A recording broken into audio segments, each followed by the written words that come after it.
Nshuti bavandimwe ndabashubije mu izina rya Yesu. Amen. Ndanezerewe cyane muri kano kanya kuri uyu mwanya mpawe wo kugira ngo nganire namwe. Gusa ndabanza nandikiye Tito message mubaza niba nshigaje ari koko cyangwa niba ndi urenzeho gatoya kuko ngomba kurangiza saa sita ariko ngira ngo nsigaje iminota 27 sinzi uko ubitekereza niba ndi burenzeho gato cyangwa niba ari iyo nabwo nta kibazo. Oya, pastor muranyumva pastor? Ndakumva. Rwose aho kibwirizwa kirangirira naho ngaho. Abakozi Imana ibahe umugisha. Ndazirikana ko na nyuma ya pastor dufite gahunda ndagerageza nayigukwiye. Nari maze kubasuhuza ariko ndagira ngo nongere mbabwire ko mbashuje kandi mbishimiye. Nabonye abantu baturuka hirya no hino ku isi. Ibintu biragenda bihinduka, turi hafi gutaha. Amen. Ijuru naryo ryatwegeye. Kandi isi mu by'ukuri yari nini cyane mu gihe cyashize. Isi yari nini cyane kugira ngo Mwihangane ndabona nta isi yari nini cyane mu gihe cyashize ariko biragenda iba ntoya, imaze kuba village. Ubwo rero urumva ko turimo tugenda twegera n'ijuru. Imana ishimwe cyane. Ijambo ry'Imana riravugwa, abanyakigali bakumva bagakurikira mukarebana, abanyaburayi, abo mu Bushinwa, muri Canada. Ito yambwiye ati turakwakiye iwacu. Ndibaza niba ndi iwanyu koko cyangwa ndiba ndi iwacu. Ariko Yesu ashimwe cyane. Ibi ni igitangaza, genda ndabona ari gahunda y'Imana kugira ngo ijambo ry'Imana rivugwe nta nkomyi. Rero abanyakigali ndabishimiye, abo mu bice binyuranye bya Canada ndabishimiye, muri Maryland nabumvise, nukuri ndabanezerewe. Ndagira ngo nshishwe bugufi imbere y'Imana nsenga, ariko mbere yo gusenga nongere mbibutse yuko ndavuga ku magambo avuga ngo uko byagenda kose, uko byagenda kose, uko byagenda kose, hari umwanya turimo, hari ikitagomba guhinduka mu mibereho yacu. Reka rero twicishe bugufi dusenge. Mana yacu, umuremyi w'ijuru n'isi n'inyanja n'amasoko, Imana ya Aburahamu na Isaka na Yakobo, ndakunezerewe cyane. Uyu ni umwanya udasanzwe. Ndahamya ntashidikanya data kubw'umwuka wawe ukorera muri jye yuko ntabonye uyu mwanya wo kubwiriza ngo mvuge gusa hanyuma ngo n'abandi bumve gusa birangire bityo, ahubwo ndizera ntashidikanya ko hari umuntu wantumyeho. Ntabwo yari coincidence, ntabwo ari ibyahuriranye, ahubwo ufitiye gahunda umuntu runaka. Yesu ujye mbasha kutamenya izina rye kano kanya ariko uramuzi. Ndagira rero ngo kuko ari wowe wamuteguye nanjye ukantegura, unankoresha maze mvuge gusa icyo ushaka ko mvuga. Ndamutse mvuze ku bwanjye nateshabuzwa, ndamutse mvuze ku bwanjye nta cyagenda, nta n'uwo nagira icyo mfasha. Niyo mpamvu rero ngusabye njyewe nk'igikoresho aka kanya uze unyuzuze, maze uvugira aha hantu, ubwire abateze amatwi bose izina ryawe rishyirwe hejuru kandi aba ariryo ryererezwa ryonyine. Njyewe nibagirane kuko ntacyo n'ubundi ndicyo, maze umusaraba wawe uhabwe agaciro. Ngwino rero uvugane natwe, turagutegereje mu izina rya Yesu. Amen. Uko byagenda kose, isomo ryacu riri mu Bafilipi nk'uko basomeye uhereye igice cya mbere uhereye ku murongo wa 27. Aha muri Bibiliya yanyu haravuga ngo icyakora, ariko nkurikije hari izindi za versions zivuga ngo no matter what, uko byagenda kose. Ni naho nakuye uriya mutwe. Rero uko byagenda kose, ingeso zanyu zimere nk'uko bikwiriye ubutumwa bwiza bwa Kristo, kugira ngo ninza kubasura cyangwa nintaza, nzumva ibyanyu yuko mushikamye mu mwuka umwe, muhuje umutima kandi murwana hamwe, mudakangwa n'ababisha bo mu buryo bwose, kuko mutahawe kwizera Kristo gusa, ahubwo mwahawe no kubabazwa kubwe. Inshuti z'Imana, iri ni isomo rikomeye cyane kandi nkunda. Bamwe yenda mwananyumvise ndibwirizaho, ariko ndagira ngo mubwire abatezwe amatwi kano kanya yuko kimwe mu bivugwa ku itorero nge namwe turimo, itorero ry'Abadventiste b'umunsi wa karindwi n'ubukristo muri rusange, hari n'andi matorero, bose burya ni Abadventiste bategereje Yesu. Kimwe mu bivugwa nuko turi akazuyazi. Iyo usomye mu Byahishuwe igice cya 3 umurongo wa 14 ugakomeza, havuga ngo wandikire marayika w'itorero ry'i Laodikiya uti, nzi imirimo yawe yuko udakonje kandi ntubire. Ngo nuko rero ubwo udakonje ntubire ukaba uri akazuyazi, ngiye kukuruka. Ntabwo ari amagambo meza. We are not proud of those words. Ntabwo tuyishimiye kuko nta magambo atuvuga, kandi reka mbabwire niko biri. Niko biri. Uramutse ugenzuye ubukristo, maze kumara imyaka itari mike ngira ngo namwe murabibona, sibyo? Nubwo ngira ngo yenda harimo n'abandusha imyaka birumvikana, ariko ubu nyine ngo muri umuna w'umusaza nawe aba ari umusaza rwose, imyaka imaze kumvana myinshi. Ariko iyo myaka yose maze naritegereje, ndeba ubudventiste, ndeba ubukristo, ndeba abavuga ko bagenda n'izina rya Kristo, ndabareba nsanga abenshi tuba tujijisha cyangwa se tutari serious. Yenda turabivuga tubishaka, ariko we are not serious about it. Oya, ntabwo tubyitayeho rwose. Rero ndetse hari aho Pawulo yanditse agerageza kutuvugaho mu rwambere rwa Timoteyo, rwandiko rwa mbere Pawulo yandikira Timoteyo igice cya 3 umurongo wa 7. Aravuga ngo avuga abantu mu minsi y'imperuka bazaba bameze, bazaba birarira, bibona, indashima, batarabera, badakundana bera, ibyigenge, bikakaza. Arangije avuga n'irindi jambo ngo bazaba bahora biga, always learning but never coming to the knowledge of the truth. Bazaba biga igihe cyose, ariko ngo ntabwo bazaba bamenya. Wow, sintekereza ko kumenya yavugaga ari theories, kuko zo turazifite. Ubuhanuzi turabuzi, amasezerano yo mu ijambo ry'Imana turayazi, ndayazi pe, nawe urayazi. Ariko uramutse urebye ushobora gusanga urebye ugereranyije ibyo tuzi na standard z'ubuzima bwacu, ushobora gusanga turi hasi, tutageze kuri izo standards. Rero Pawulo arangije aravuga ngo bazaba bafite ishusho yo kwera, ariko bagahakana imbaraga zako. In other words, ishusho apparently mu buryo bugaragara inyuma birasa nkaho bera, ariko imbaraga zo kwera ntazo. Ariko se nta nubwo ndi bubaje kubitindaho, kuko erega murabizi, muramutse mwigereranyije na Pawulo yuwanditse, mukigereranya n'aba ba Timoteyo, mukigereranya na ba Yohana, mukigereranya na ba Petero, ngira ngo twasanga kuko hari ikibura, si byose? Twasanga hari ikibura. Babaga ari abagabo basize byose, babaga ari abagabo bakurikiye umurongo. Ndagira ngo nawe ubirebe imibereho yawe. Petero, Pawulo aramutse aje mu rugo rwawe uyu munsi, ndabareba ba Eric, ba Tito, ba Jonas, ndimo ndareba abakuru nyawo, na mumbabarire nimba mvuga amazina ariko nta n'ikibazo, sibyo? Ubu twavuye. Aramutse aje mu rugo rwawe uyu munsi akakugenderera, cyangwa urwanjye gewe for the dance, hanyuma kamara aramutse aje yenda umunsi umwe ukaba uzi ko ari n'umushyitsi wawe, ushobora kutagira ikibazo, sibyo Manzi?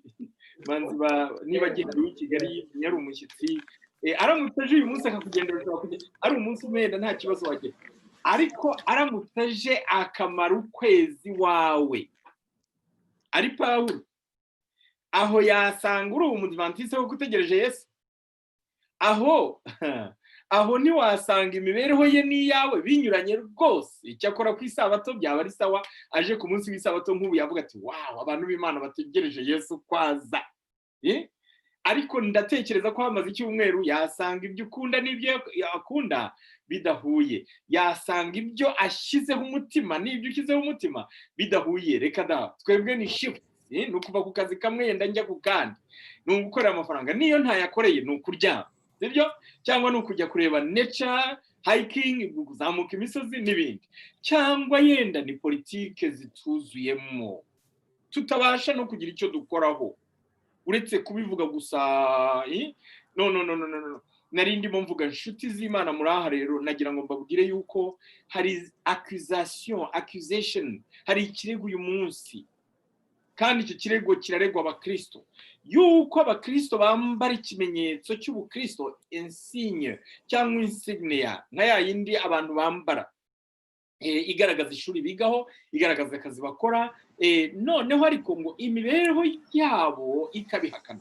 Hari indirimbo abajiya bajya baririmba ngo bavuga ko bazi Imana, bavuga ko bazi Imana, bavuga ko bazi Imana, ariko imirimo bakora ikabihakana. Wow, ikibazo nyine niyo tubiririmba hari ubwo natwe tuba twivuga, sibyo, bikarangira.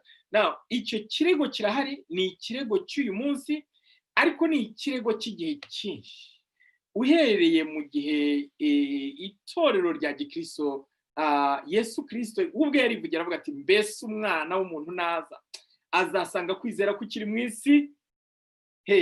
Aramutse aje uyu munsi yasanga kwizera kukiri mu isi, ko abavuga ko bayizi imirimo yabo ibihakana.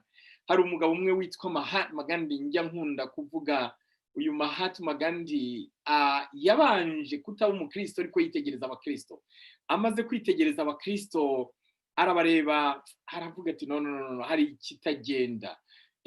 Ariko Mahatma Gandhi we yari umuntu rwose ufite ubumuntu, n'umwe mu ntwari zabayeho nka Martin Luther King mu muzi. Uyu mugabo niwe wavuze amagambo avuga ngo be the change you want to see in the world, ngo ukeneye kuba kwaguhinduka ushaka kubona mu isi. Arangije aravuga ngo whenever you are confronted with an opponent, conquer him with love. Yari afite values nubwo yari ataraba umukristo, ngo nuhangana n'umwanzi uzamufatisha urukundo. Ese sounds like Christians. Ibi nibyo Yesu yavugaga, sibyo? Arango mukunda abanzi banyu, mubabarira ababarenganya. Wow. Arangije avuga irindi jambo, aravuga ngo nobody can hurt me without my permission, ngo nta muntu ushobora kumbabaza ntamuhaye uburenganzira. Nta n'umwe ushobora kumbabaza ntamuhaye uburenganzira. Ngo iki? Ushobora kungirira nabi, ushobora kunsebya, ushobora kunkorera ikibi kirenze urugero, ariko burya ntushobora kumbabaza hurt me ntaguhaye uburenganzira, kuko mfite uburenganzira bwo guhitamo ko rwose ibyo ukoze mbiha agaciro gakeya, ahasigaye nkakomeza nkatumvira Yesu wanjye. Amen. Arangije aho amaze kubera umukristo aravuga ngo there is nothing that wastes the body like worry, ngo nta kintu cyangiza umubiri nka worry, guhangayika. And one who has any faith in God, umuntu ufite kwizera mu Mana, should be ashamed to worry about anything whatsoever. Yakagombye kugira isoni n'ikimwaro cyo guhangayika. Ariko menya ndi kubwira hari the wrong people, menya iri jambo ryo yenda hari ritarimo mu baba muri North America, sibyo? Ni Burayi nahe menya mwebwe nta guhangayika, namwe murabigira menya biyaba, sibyo? Ariko burya ngo umukristo ngo yakagombye kugira ikimwaro cyo guhangayika, sibyo yemwe? Aho mariye kuba umukristo arandi magambo yavuze nkunda cyane, aravuga ngo I like your Christ. Asomye bya Kristo, arebye iyo mico ya Kristo, arebye rwa rukundo rwamurangaga, arebye zampuhwe, arebye kwa gukorera Imana, aricyo ngo umugambi umurimo wanjye no gukora ibyo wantumye, ari ibyo arimo. Yesu ntabwo yaza gusaba akazi mu ruganda, yaza gusaba akazi muri aya mazu dukoramo, yaza gusaba akazi muri izi ngo dukoramo. Yesu yari kujya avuga ati no, akazi kanjye nako gukora umurimo wantumye. Amen. Agakora ko ariko azi ko agomba kwerereza Imana. Amen. Arangije aravuga ngo arebye Kristo, arebye imico ye, areba n'abakristo arabagereranya. Arangije aravuga ngo I like your Christ, ngo Kristo wanyu ndamwemeye. I do not like your Christians, ngo ariko abakristo wanyu ntabwo mbemeye. Your Christians are so unlike your Christ, ngo kuko abakristo banyu banyuranye na Kristo, ntabwo bari gusa. Nshuti z'Imana, abantu benshi nka Mahatma Gandhi umunsi wa none bitegereza bakabona nta guhinduka kuri mu bavuga ko bamenye Yesu, batwara Bibiliya buri sabato bakagenda berekeza mu rusengero. Ndagira ngo mbabwire ko abenshi bibaca intege iyo barebye bagasanga imibereho yacu itarahindutse ku bw'icyo, bigatuma batakandagiza n'ikirenge cyabo mu rusengero. No, ntago mbizi, yenda umufasha wawe si umudventiste, ariko tekereza urebe niba nta ruhare ubifitemo kuba atari we. Yenda abana bawe si abadventiste, ntabwo uyu munsi bakiri mu mana by'ukuri, ariko tekereza urebe niba nta ruhare wowe ubifitemo, niba nta ruhare mbifitemo. Yenda your neighbors, your family members, abaturanyi bawe, abavandimwe, birashoboka ko atari abadventiste, ariko but I want to challenge you, ndagira ngo nkusabe utekereza aho nta ruhare. Ushobora kuba complaininga, ntibasenga, ibi nibi, ntabwo, ariko se wowe nge nawe are we serious about it? Twe turasenga. Birashoboka ko nge nawe tubaye abakristo nta nubwo twafata igihe kirekire cyo kubwiriza. Haleluya. Kubera ko imibereho yacu gusa yabwiriza ubwo butumwa ikagaragaza Kristo, benshi ntibashobora gukandagiza ikirenge mu rusengero. No, reka nkubwire, kuko ubukristo bw'iki gihe budasa nkaho bukiri ubukristo. Inshuti zanjye, amatorero yacu yuzuyemo abantu. Umuntu umwe yaravuze ngo abantu kuwa nyuma w'isabato baba basa nkaho bari mu isi. Ndanga kuvuga ijambo yakoresheje, yavuze ngo they look like the devils on Friday and on Sabbath day they are the disciples of Jesus. Hanyuma ku munsi w'isabato bagahinduka disciples. Hari uwigeze kuvuga, arabagereranya, aravuga ngo they are like a durian, a fruit called durian. Merutse mu gihugu bita Malaysia kubwiriza Farist. Ndagenda ngiye kubwiriza muri icyo gihugu, barantwaye banjyana ahantu. Ku mugoroba umwe nari narangije kubwiriza rwose, twagize ibihe byiza, baravuga bati tugufitiye gift. Wow, that's good. Nuko banjyana ahantu, ntago mu by'ukuri ntitwinjiye mu nzu, twagiye ahantu ku muhanda. Iwacu muri Afrika murabizi abantu bacuruza ibintu ku muhanda, sibyo? Ibigori byokeje, bimubizi. Nuko rero bacuruzaga ibintu bita durian. Durian bakagukatira, bamara kugukatira durian warangiza ugatangira ukarya. Let me tell you, durian rero mu by'ukuri nari kumwe n'abandi bantu bakomotse hano muri Amerika, twari twajyanye, byari biterane by'urubyiruko, abasore benshi bahuye. Nuko noneho, ariko ndagira ngo nkubwire, tugiye kurya hari ikibazo cyari gihari gikomeye. Twaryaga durian, wakunama ugiye gushyira mu kanwa ugahita uhindukira byihuse cyane. Kubera iki? Kuko yaranukaga bidasanzwe. Abantu umwe rero durian, ariko wabugiza kugeza mu kanwa ugasigara ustragoringa wibaza ngo wow, am I gonna spit? Ndayicira, ndayireka ko biri kunuka, ninyireka iraryoshye cyane mu kanwa, iryoshye cyane, ariko guhumura inuka bidasanzwe. Reka nze mbabwire, umuntu umwe yaravuze ngo durian ngo inuka nka gihonome, ngo ariko ngo ikaryoha nk'ijuru. Inuka nka gihonome, hell smells like hell but tastes like heaven. Hari abakristo bafite izo mpu zombi. No, I believe you are not supposed to be one of those. Ntabwo ukeneye kuba umwe muri bo, sinkeneye kumwe muri abo ngabo. Hallelujah. Niba turi abakristo, ab'isi batuzengurutse, lost men and women, abantu bazimiye. Burya hari abantu bazimiye bari mu isi, nta cyerekezo, batazi iyo bajya, barabuze map ibayobora. Abo bantu bakeneye kutubona nka map. Hallelujah. Ntibirirwe babaririza, ntibabone gusa ari igitabo tugendana. No, ahubwo bakabona yuko turi abakristo koko, bakenera abakristo bakababona. Izina ry'Imana rihimbazwe. Ndetse bakanavuga bati turashaka kuba nkabo. Yigeze gushaka kujya kwiga theology, Tito yababwiye ko nize theology. Umukristo umwe w'itorero rimwe i Kigali araza abyumvise ngo nagiyeyo, arangije aravuga ngo ngo Fodidas yagiye kwiga bya bindi kanaka yize. Ubwo ndanga kumuvuga. None harangije aravuga bati niba ari byo nabivemo, ararimbutse. Ntabwo nzi niba icyo kintu mucyumbi.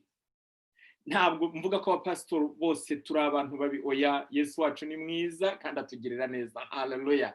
Ariko hari abapastor bagashobora kuba bagayishima. ku buryo ushobora kuvuga ngo ugiye kwiga teoloji, bakavuga bati niba ugiye kwiga ibyo kanaka yize ukazamera nka we, bivemo.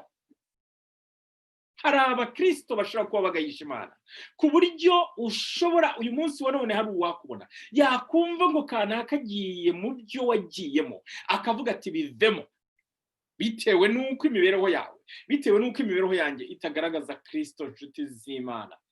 Ariko Pawulo arandika aravuga ngo uko byagenda kose ingeso zanyu zimere nk'uko bikwiriye ubutumwa bwiza bwa Kristo, kugira ngo ninza kubasura cyangwa nintaza nzumva ibyanyu yuko mushikamye mu mwuka umwe. Haleluya. Pawulo arandikira Abafilipi yuko bakwiye kugira imibereho, ingeso zabo ziba zikwiranye n'ubutumwa bwiza bemeye bwa Kristo, kandi akavuga ngo no matter what, uko byagenda kose. Arimo aravuga ati ndashaka yuko hari ubutumwa mwamenye buraha ku ruhande rumwe, hari n'imibereho yanyu nubigereranya uvuga uti wow, hari match. Ubutumwa mwamenye, ingeso zanyu birajyanye rwose. Reka mbabwira ariko impamvu zari kuvuga ngo uko byagenda kose ni iki, nuko iyo usomye ku murongo wa 13 w'icyo gice cya mbere hatwereka yuko Pawulo yari mu mibabaro, yari mu karengane. Aravuga ngo yari muri chain, yaraboshye. Ndetse wagera ku gice cya 4 umurongo wa 2 ugasanga bishoboka ko hari n'ibindi bibazo byari bihari. Hari akarengane muri icyo gihe, muri iryo torero. Ariko hari n'ikindi kibazo cyari gihari. Umurongo wa 2 aho avuga ngo ndahugura Eudia, ndahugura na Senike kugira ngo bahuze umutima mu mwami. Bivuga ngo Eudia, Senike, kandi Eudia, Senike bararepresenta abandi benshi, yene nabo bari bafite ibibazo. Hari divisions. Ladies and gentlemen, Pawulo arabizi neza ko hari ibibazo, hari ibitagenda, hari ingorane bari kunyuramo, hari akarengane, hari yenda ukwanga, hari ibibazo, hari ingorane wahuye nazo. Ibyo byose arabizi. Niyo mpamvu ari kuvuga ngo no matter what, uko byagenda kose. Reka mbabwire wowe uteze amatwi iri jambo muri kano kanya, ese buryo uzi yuko abantu bareka Imana hari ikibazo? Ese buryo uzi ko ducika intege mu kwizera hari ikibazo? Ese uzi ko burya kenshi niba tutakitabira amateraniro nk'uko bikwiye, niba tutagihimbaza Yesu nk'uko twamuhimbazaga, niba ingeso zacu zitakijyanye n'ubutumwa bwiza twamenye, burya rega haba hari impamvu. Ngo agahinda k'inkoko kamenywa n'inkike yatowemo. Nuramuka ubonye umuntu atagikunda Yesu, nuramuka ubonye umuntu atakigendera mu byizero, nuramuka ubonye umuntu atagishikamye mu byo yamenye, burya ntuzamurenganye, uzamenye yuko hari ibyo yahuye nabyo, yenda wowe utahuye nabyo. Ariko Pawulo aravuga ati ibyo byose nyine birahari ndabizi, but no matter what, uko byagenda kose. Haleluya. Bishobora kuba ubukene, bishobora kuba uburwayi, bishobora kuba kwangwa, bishobora no kuba urupfu, bishobora kubura akazi, ukabura akazi ugasigara uvuga uti umuryango ndawutungisha iki, uwo wakunda gukamura. Inshuti z'Imana, ibyo byose biriho, ariko ubukristo burya ni ikindi kindi. Haleluya. Niyo mpamvu ijambo ry'Imana rivuga ngo no matter what, uko byagenda kose ingeso zawe zibe zikwiranye n'ubutumwa bwiza wahamagariwe. No, reka nze mbabwire, hari ijambo Pawulo yakoresheje aravuga ngo uriya murongo uramutse usomye version zinyuranye cyangwa versions zinyuranye wasanga hari ahadasobanutse. Birasaba ngo ujambure wimbike cyane ahari icyakora byose birerekeza ku kintu kimwe. Ubundi hari ijambo bakoresheje ngo ni politeueste. Politeueste ni ijambo riva kuri police cyangwa se city cyangwa city, umujyi, umudugudu, cyangwa se citizenship. Turamutse tubishyize mu citizenship, ibyo byose ni bifite aho bihuriye n'iyo police. Now politeueste ni inshinga ishyizwe muri imperative cyangwa imperative. Rivuga ngo ni nkaho yababwira ngo perform your duties as citizens, mubeho nk'aba citizen cyangwa se abasitwaye b'ukuri, mubeho imibereho y'abasitwaye b'ukuri. Now iyo bavuga ngo citoyen muri Kongo niho bajyaga babitubwira, ni ukuvuga ngo hari imibereho, hari privilege ufite, ariko hari n'ibyo usabwa. Haleluya. none se abasitwaye b'ukuri avuga nabahe? Ntabwo yavugaga abasitwaye bo mu isi. Reka nkubwire, iyo usomye mu Bafilipi igice cya 3 cya gitabo nyine rwa rwandiko nyine mbabwira yabandikiye, igice cya 3 umurongo wa 20 aravuga ngo naho twebweho iwacu sino ni mu ijuru, niho dutegereje umukiza ko azava. Haleluya. Naho twebweho iwacu sino ni mu ijuru, ngo ni naho dutegereje umukiza ko azagenza ate, ko azava. Iriya polite weste arimo arakubwira mubeho nk'abene igihugu b'ijuru. Haleluya. Inshuti z'Imana, ese iryo jambo murabizi ko ariko riri? Iyi ngiyi ni Filipi, ni Ubufilipi. Uyu munsi wa none nta nubwo wabasha kuidentify abo Bafilipi yabwiraga. Ndagira ngo mbabwire ko bari Abaroma, abenshi bari abasirikare, bari Abaroma, babaga baraho ngaho, barakundaga icyo kirwa cyane. Abasirikare iyo bajyaga mu kiruhuko cy'izabukuru bajyaga kuruhukira hariya, hari ahantu babashaga kwishimira, bakavuga ati wow, turi ahantu hadasanzwe. Ariko reka nkubwire, uyu munsi Filipi dore uko imeze. Yari koloni y'Abaroma, hari ahantu hakomeye cyane, hari ahantu hateye imbere. Ariko ndagira nkubwire, tekereza ahantu ujya muri pansiyo ukavuga uti wow, this is the paradise, I'm gonna stay there. Hariya niho ngiye kuruhukira, niho nzabonera amahoro. Urumva hari ahantu hakomeye. Ariko dore uko hameze. Ntabwo nza aho uri uyu munsi wa none, ariko ndagira nkubwira ko buri ari mu Bufilipi. Ni mu Bufilipi inshuti yanjye. Iwacu sino ni hehe? Ni mu ijuru, niho dutegereje umukiza ko azava. Aho uri uyu munsi wa none hari utuntu ubona, hari ibyo uhabona, hari icyubahiro hafitiye, hari amafaranga uhakorera, no, hari akazi keza wibwira ko ufite, ariko burya ni mu isi nta cyiza kirangwamo. Igihe kiragera bikaba ubusa. Uretse ko no mu gihe ndimo mvuga nako kazi ubwako hari igihe kataguhaye amahoro, icyo kaguha ari ukudasinzira.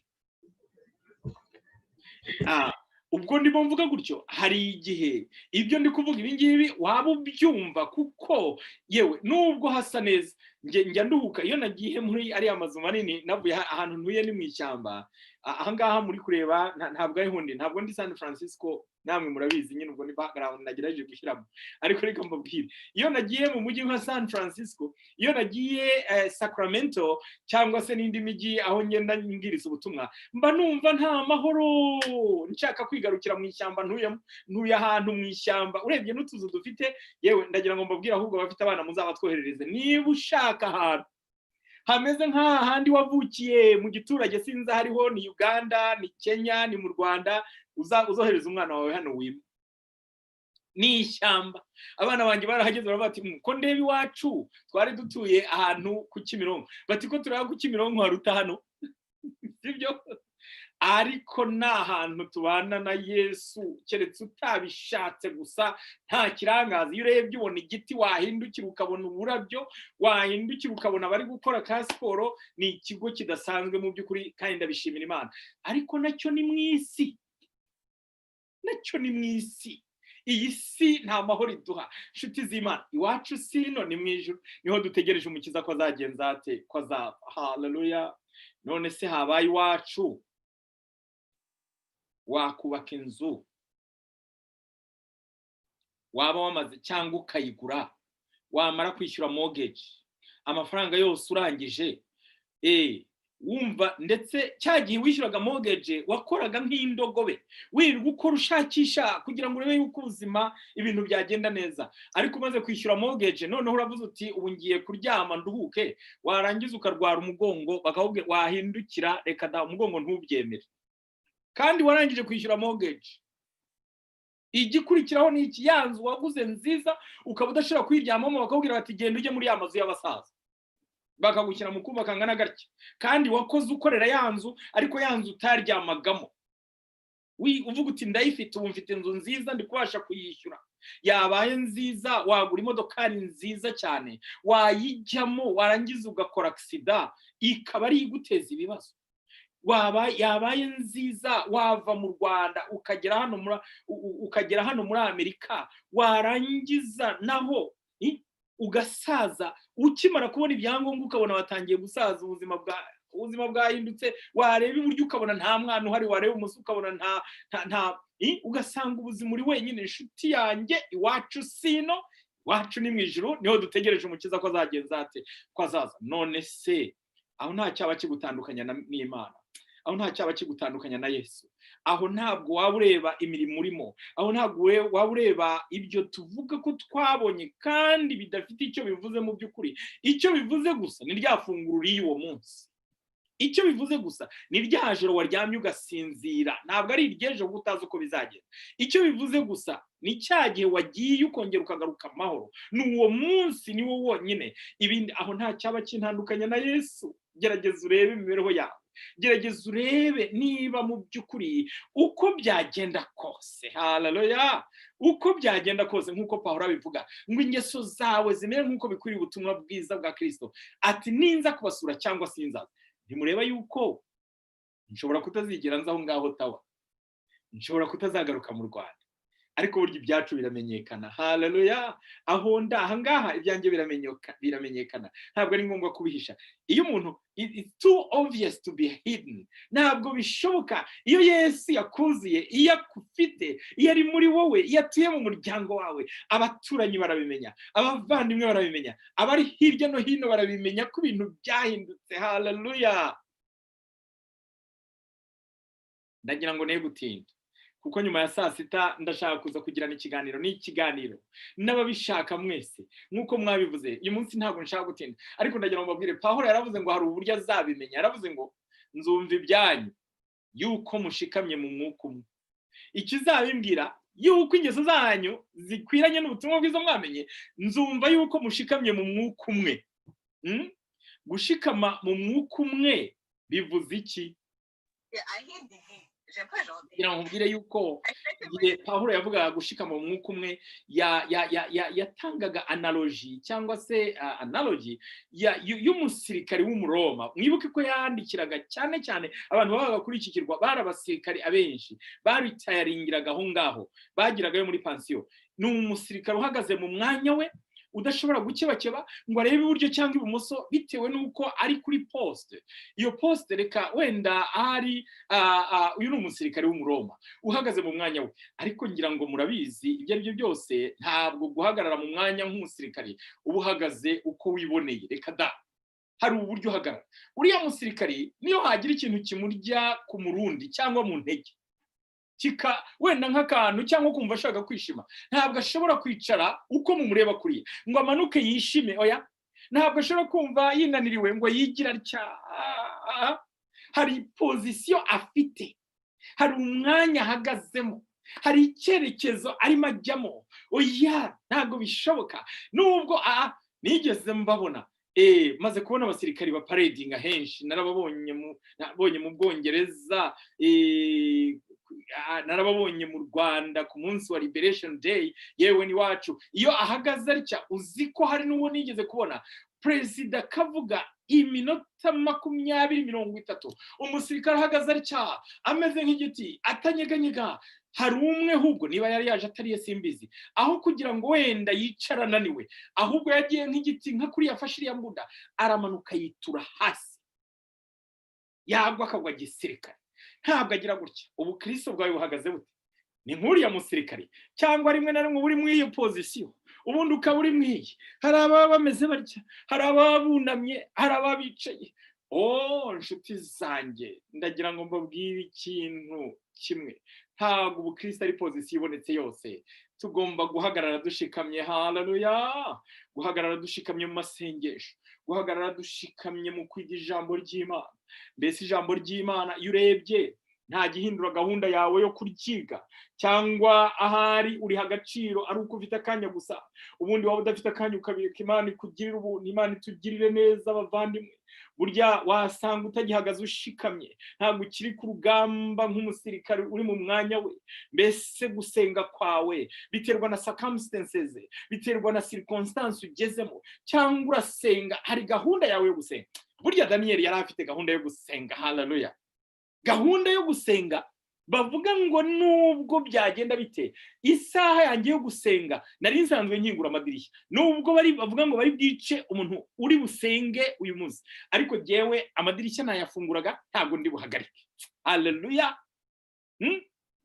Ntabwo ndi buhagarike. Nari nsanzwe nkingura amadirishya, ntabwo nza gukinga amadirishya yanjye, kandi nasengaga 3 ku munsi, ntabwo ndi bugabanye ngo ngire 2. Imana yacu ni Imana nyamana. Haleluya. Ntabwo imibereho yacu igomba kugenda na circumstance ngo nuko ngo reka mbabwire, erega ibyo ndi kubabwira nigeze kubigerageza. Burya Imana ikeneye ko ugomba guhagarara ushikamye gusa. Iyo uhagaze ushikamye yiba mu ruhande rwawe. Imana ibane natwe cyane. Ena White yandika amagambo akomeye mu gitabo bita Education page 57, uburezi. Aravuga ngo there is a need for men. Ngo hakenewe abagabo. Riya ni generic. Ubwo n'abagore barimo. Men who are masters and not slaves of circumstances. Ngo n'abantu ba mastering, ba maîtriser circumstance aho kuba abagaragu ba circumstance. No.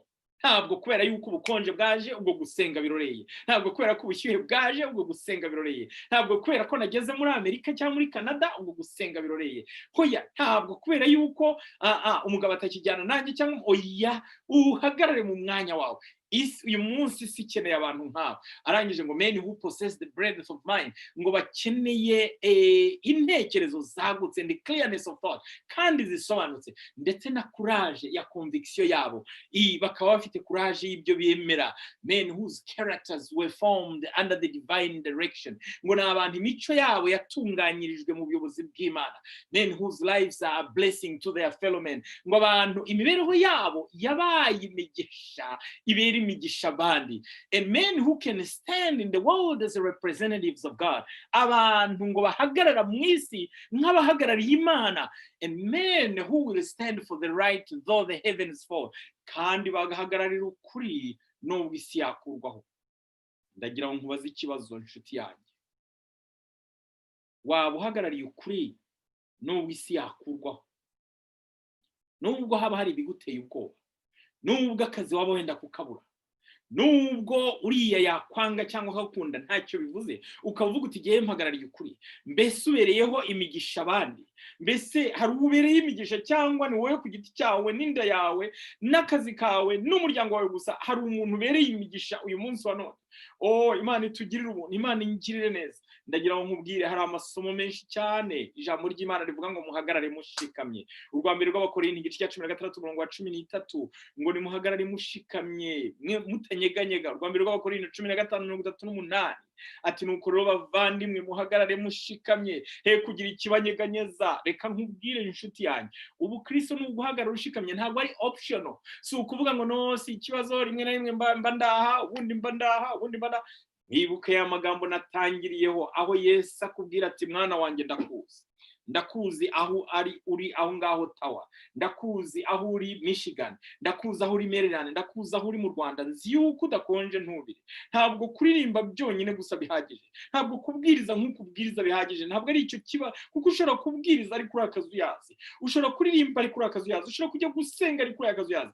Aravuga ngo ubwo uri akazuyazi udakonje kandi ntubire, ngiye kukuruka.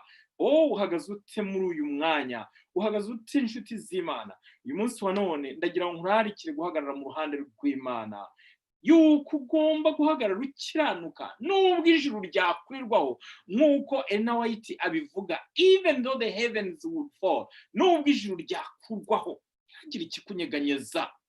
Uko byagenda kose nzumva ibyanyu, yuko mushikamye mu mwuka umwe, murwanira hamwe. Iri jambo kurwanira hamwe mu nkundire ndagira ngo ne gutinda, fata iminota mike cyane. Abashaka bamenyeye kurya saa sita nyine ni gahunda, yebwe n'uguhagarara nyine mushikamye muri icyo nacyo nta kibazo. Ariko mu nkundire ngira ikintu babwira, kwiri jambo gushikama mu mwuka umwe, hanyuma none kurwanira hamwe. Avuga ati nzamenya yuko ingeso zanyu zikuranye n'ubutumwa bwiza ari uko murwanira hamwe. Si ubwo kurwanira hamwe n'iki? Ririya jambo kurwanira hamwe mu rurimi rw'Ikigiriki bakoresheje ijambo rimwe rivuga to struggle with, kurwana with struggling ariko hari abo mufatanije, to contend alongside, no kurwana uri kumwe n'undi mugendana. Kandi inshuti z'Imana birasa naho byerekeza nk'abantu bafite umugambi umwe, bakaba barwanira ikintu kimwe, bakaba bagenda mu cyerekezo kimwe. Reka nkubwire wowe uteze amatwi iri jambo muri kano kanya, ntago bukristo ari nyamwigendaho. Oya, nta bukristo bwa nyamwigenda bubaho, nta bukristo bw'umuntu ku giti cye bubaho, ahubwo ubukristo burya nubwo abantu mufatanije kwizera, nubwo mugendana, nubwo ufatanya n'abantu ukamenya ngo hari uwo dufatanyije, hari uwo tugendana. Reka nkubwire iki ngiki, ndatekereza ko harimo analogy nanone hari ku gisirikari, abasirikari bari kurwanira mu ruhande rumwe. Nyamara itorero uyu munsi wa none ririmo abantu usanga ujya mu rusengero ukaba wicaye uri wenyine, ukabona ririmo abantu 50, ririmo abantu 60, ririmo abantu 70, ariko hari n'utabwira uti Yesu ashimwe, hari n'utabwira uti haleluya, hari n'utabwira uti mumeze mute, hari n'utazi we, hari nanjye ngo utazi, ahubwo nta n'umuzi we. Nyamara siko biri, turararikirwa kurwanira hamwe. Inshuti z'Imana, ndagira ngo mbabwire, hari ikintu nize mu mibereho yanjye, nabonye ese muzi ko isi ibizi neza. Burya abantu bose kugira ngo bagire icyo bageraho gifatika, yewe n'amashyaka ya politiki, amashyaka ya politiki yo hanze aha ngaha barwanira hamwe, bakaba bafite manifesto, bafite ijambo rimwe bagenderaho. Iyo batandukanye gato bahita bacika mu bice, bakaba bati no, ntago tukiri kumwe, dore umurongo wacu nguyu, n'abandi bakagira wa. Niko biba bimeze. Abakinnyi bo mu isi baba bafite umurongo umwe bagenderaho. By the way, ubwo mvuze abakinnyi, nkunda gutanga urugero rw'umupira w'amaguru. Umupira w'amaguru mwabonye uburyo burya nakundaga umupira w'amaguru nkiri mutoya, ariko hari ikintu nigiyemo uyu munsi, ntabwo nkiwukina, yenda nkukinana n'umuryango wanjye na madamu. Murumva yuko wose umupira mu by'ukuri nkukinana na madamu, nkukinana na Pagiye ufite imyaka 6, 7, kubera yuko mbese ni nko kwibutsa ko nawe ukundaga, ariko sinakongera kuwukina uko nawe ukinaga byo gukompitinga. Oya, kuko hari isomo nize. Umupira w'amaguru hari ukuntu abakinnyi bakina, bagakina ugasanga nta n'umwe nyamwigenda uhari. Iyo ufashe awuhereza uyu, undi akawuhereza uyu, ukabona awuvanye iburengerazuba awujyanye iburasirazuba, awuvanye imbere awushubije inyuma. Nta kwikunda. Kubera iki? Arareba gusa ufite fortune, afati uyu yabikora neza, reka muhe, mwitayeho, reka muhe nawe, reka muhe. Nta n'umwe wikunda. Oya, baba bazi ko bafite umwanzi umwe, bagashyira hamwe, bakarwanira hamwe. Ndimo ndavuga ikintu gikomeye cyane, kuko nzi ko aho turi bitoroshye no kurwanira hamwe. Bitoroshye no guhura, bitoroshye. Satani icyakora no kudutatanya, ugasanga buri wese ni nyamwigendaho, ugasanga bamwe spiritually speaking mu buryo bw'iby'umwuka dusa n'abapfuye ntitugihari. Ariko ijambo ry'Imana rivuga ko turwanira hamwe. Navugaga umupira w'amaguru. Reka rero mbabwire, jewe byarananiye. Hari aho najyaga nkakina turi gutsinda indi kipe, nkabona indi kipe yababaye, barakaye, nabona bababaye twabatsinze, kuko nari nzi gukina cyane. Ntabwo narushaga abandi bose, ariko narushaga benshi, kandi nabaga nkina imbere buri gihe ku 9. Noneho nabona barakaye, nkavuga ariko si ibi bintu nibiki. Ndibuka ndi muri doctora, nkavuga nti no, ngiye guhindura nje kubafasha nabo. Nkahita ncengera nkajya ku rundi ruhande nkakina, nkatsinda hahandi narindi mu nkino. Noneho natsinda igitego. Hari igihe natsinze igitego, ngiye kubona mbona umusore mugenzi wanjye araje avuga ngo no, ngo uri mu ruhande rwacu, ngo kuki utsinze ahanga, ngo uri gukina he? Ndavuga nti no, jewe nahinduye, ubu ndi ku ruhande rw'abariye. Icyatumaga mbikora, nangaga yuko bababara. Bagenzi banjye barashwana, bararakara, banyishyiramo, ariko ntekereza yuko mu by'ukuri bendaga no kunkubita bati wowe urahindura ukajya gukina mu rundi ruhande, kandi wari ku ruhande rwacu, wabigenje ute? Ndatekereza ko bari mukuri. Ega inshuti y'Imana, aburwanana nabo nabahe? Ese ni ikipe urimo koko, cyangwa usanga mu rusengero rw'Imana urimo kwisabato gusa, utora indirimbo nk'uku, ariko ugasanga mu cyumweru cyose, ubuzima bwose, iminsi 6 yose, yewe na nyuma ya saa sita ku isabato uri kumwe n'abisi, wagiye mu rundi ruhande nk'uko nabigiraga nagiye mu yindi kipe. Ndagira ngo nkubwire iki inshuti yanjye, ijambo ry'Imana umugaragu w'Imana Pawulo yaranditse mu rwa kabiri rw'Abakorinto igice cya 6 umurongo wa 14 aravuga ngo ntimukifatanye n'abatizera mudahwanye. Ntabwo nzi ibyawe ariko nubireba neza urasanga ntabwo ndi kuvuga ngo mugire uwo mwanga, oya, kuko ijambo ry'Imana ravuga ngo muri umucyo w'isi kandi muri umunyu w'isi, bivuga ngo nawe mugomba kubana nawe. Ariko ukamenya ko ku rundi ruhande hari abo mufatanije kwizera, hagira ubabara ukabimenya, hagira urwara ukabimenya, hagira ugira ikibazo ukabimenya, kuko dufite umwami umwe. Haleluya! Ijambo ry'Imana nizima. Erega si icyo gusa, Pawulo yaranditse aravuga mu rwambere rw'Abakorinto 12 umurongo wa 12 aravuga ngo kuko turi umubiri umwe kandi umubiri ufite ingingo zimwe, ubwo wowe urutoki, njyewe ni ukuboko, undi ni urutugu, twese tugomba gukorera hamwe. Ese iki kiracyaboneka muri mwebwe? Kiracyaboneka muri twebwe? Bese urwo rukundo rucyahari? Hari imbaraga idasanzwe. Ndagira ngo nkubwire iki, dukeneye imbaraga zidasanzwe kuko ni ugucagagura iminyururu, kandi si iminyururu isobanutse, ntabwo ari mu buryo bw'umubiri, yenda wanavuga ngo ni mu buryo bw'iby'umwuka gusa, ahubwo no mu buryo bw'umubiri dusa naho tuboshye. Usanga turi mu bihugu binini, ugasanga niyo muri mu mujyi umwe atuye iriya undi atuye iriya, ugasanga yewe ntabwo kugira ngo muzahure munasangire, kugira ngo muzahure munaririmbe ntabwo byoroshye. Ariko nagira umubwire, igihe kirageze ngo niba ari n'amafaranga menshi turi butange, igihe kirageze ngo niba ari n'imbaraga nyinshi, niba ari na ngombwa kugira icyo duhomba mu buzima busanzwe, tugikore, twongere igihe cyo kubana, kuko abantu b'Imana turakeneranye. Haleluya! Abantu b'Imana turakeneranye. Ndarangiriza kuri iri jambo Pawulo avuga ati nzumva ibyanyu ko mushikamye mu mwuka umwe, murwanira hamwe kandi mudakangwa n'ababisha mu buryo bwose, kuko mutahawe kwizera Kristo gusa, ahubwo mwahawe no kubabazwa kubwe. Pawulo ntabwo arimo avuga yuko dukwiye kwikurura imibabaro, oya, ntabwo avuga yuko umuntu w'Imana akwiye gushakisha imibabaro byanze, oya, ariko nta umuntu w'Imana agiye guhagarara mu mwanya aho adakangwa n'ibikangisho by'umwanzi ibyo ari byo. Ese muzi kuki dukura ku Mana ari ibikangisho by'umwanzi? Ibikangisho by'umwanzi ni akarengane, ni ubukene, ndabura akazi, biragenda bite, ndabura umugabo, abajene muri aha ngaha, ni intambara gutya, ndabura umugabo, ni ntitwara gutya, ndabura umukobwa. Ariko ndagira ngo mbabwire iki ngiki, ibyo ni ibikangisho bya Satani. Uwo uzabura ni wa wundi utazi Yesu. Haleluya! Reka nze nkubwire, burya ngo umutima wawe ukwiye kuwuha Yesu gusa, maze hasigaye ibindi byose, kuko isi n'ibiyuzi yari iby'Uwiteka bikaza bikurikiyeho. Kudakangwa n'ibikangisho by'umwanzi, icyo nibwo butwari.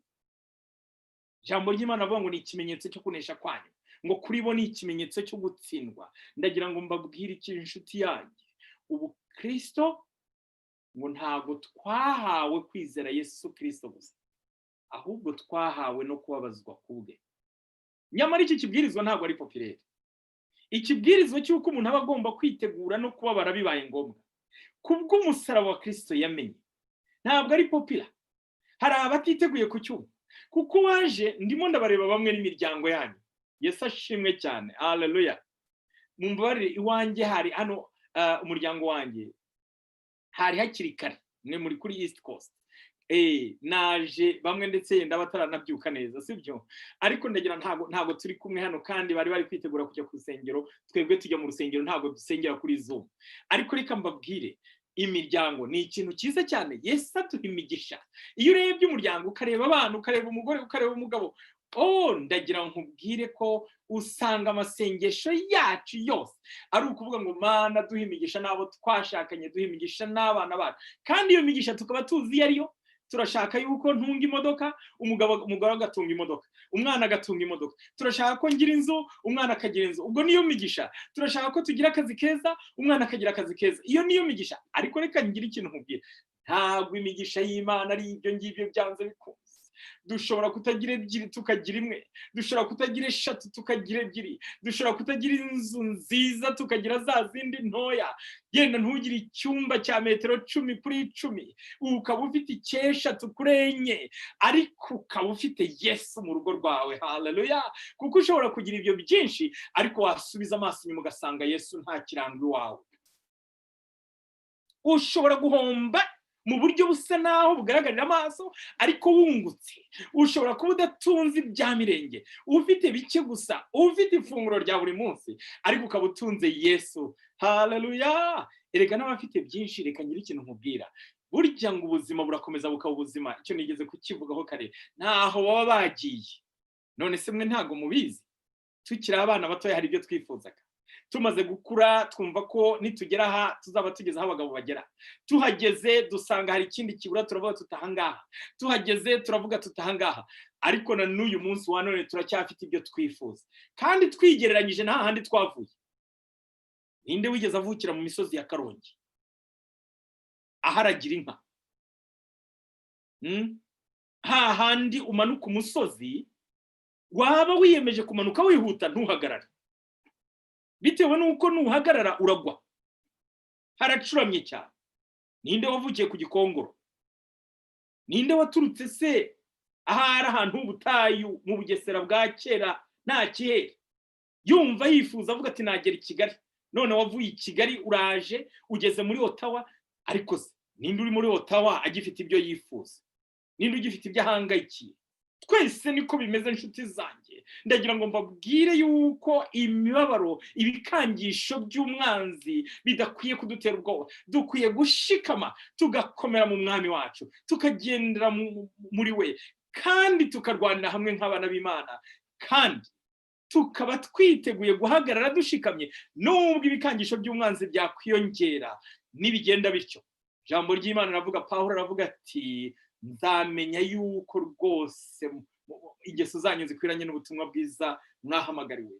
Inshuti z'Imana muri aha, ndagira ngo mbabwire yuko ijambo ry'Imana avuga ngo imibabaro yacu y'iki gihe ntago yagereranywa n'ibyiza tuzabona tugeze mu ijuru. Abaroma igice cya 8 umurongo wa 18, muzasoma iyo gice kugeza ku murongo wa 31. Hari aho Pawulo abivuga yuko ngo nzi neza yuko naho rwaba urupfu, naho bwa uburebure bw'igihagararo, naho bwawe ikijyepfo, nta kizadutandukanya n'urukundo rwa Kristo uko byagenda kose. Umurongo wa 28 aza kuvuga ngo kuko kubakunda Imana byose bifataniriza hamwe kutuzanira ibyiza. Haleluya!